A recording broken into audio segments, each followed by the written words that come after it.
too big to fit inside the Hampton History Museum, but across the street is a place that is not only an artifact but also houses an active congregation. St. John's Episcopal Church on Queensway has been in existence since 1610. Wow.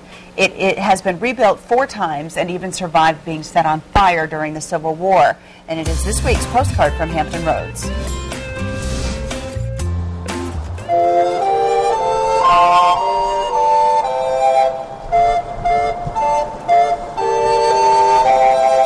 Well, St. John's Church in Hampton, Virginia is the oldest Anglican parish in America, and probably not surprising to find it in Hampton, Virginia, as Mike Cobb, a Hampton historian, can tell you Hampton is the oldest continuous English-speaking city.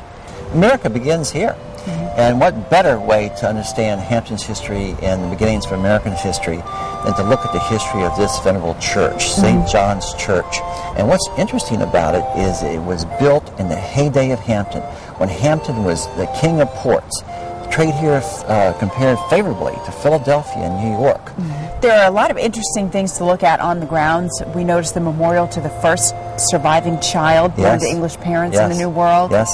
That's amazing. It is amazing, and Hampton is full of first. And in fact, since it was settled so early, we have many of those. And certainly that birth of this infant was one of our great landmarks. Also in this churchyard, little known, but perhaps the most famous burial nationally, was Conrad Weiss Chapman.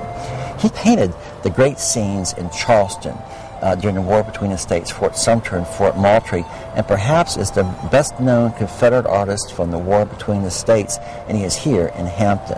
Now, I also noticed that on the door it says folks are welcome to go inside and take a self-guided tour. Most welcome here, and when you go inside, you will see actually a Victorian redo of the church, but it's truly magnificent.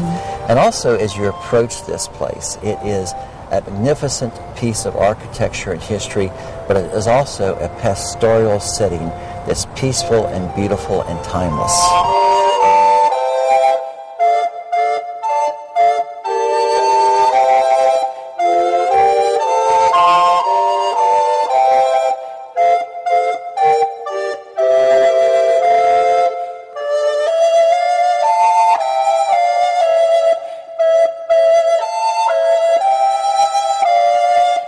Now this is the Pocahontas window, and this has a connection to Hampton University, right? Carrie, indeed it does. The students at Hampton Rose Institute then were Native Americans from all over the country, all from the West, Sioux, Cheyenne, Arapaho, and others. They donated a large part of this money for the Pocahontas window.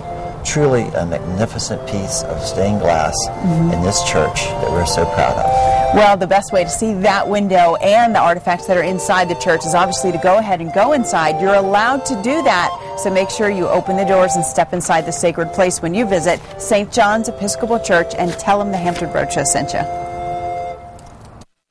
Our thanks to Mike. He knew the entire, I called him and he said, I'm no expert on the church, but let me tell you, he knew the entire history from 1610 on. There are 3 other foundations in the Hampton area where the original structures were built, but that one's been there since 1728. That's amazing. And even the silver that is still used for communion, because it's an active church? Yeah, there's still Sunday services and things going on. Wow. That communion silver is also on a national registry, so it's a pretty amazing place, and that's why Mike was talking about when it was built in the heyday of Hampton. There was a lot of wealth, and having that fancy silver was kind of one of those statements. It was a symbol of the times and how wealthy Hampton was considered at that time. So our thanks to him, and of course Pat Dowd, of course, putting together another great piece. Just beautiful. And you know, Thanksgiving is coming up. People will be coming into the area. That would be a nice place to take your family to learn a little bit of the history of the area. And the museum is it's right there. It's right next door. So maybe you can kind of extend the day and wander into the museum too. Lots to see. All right.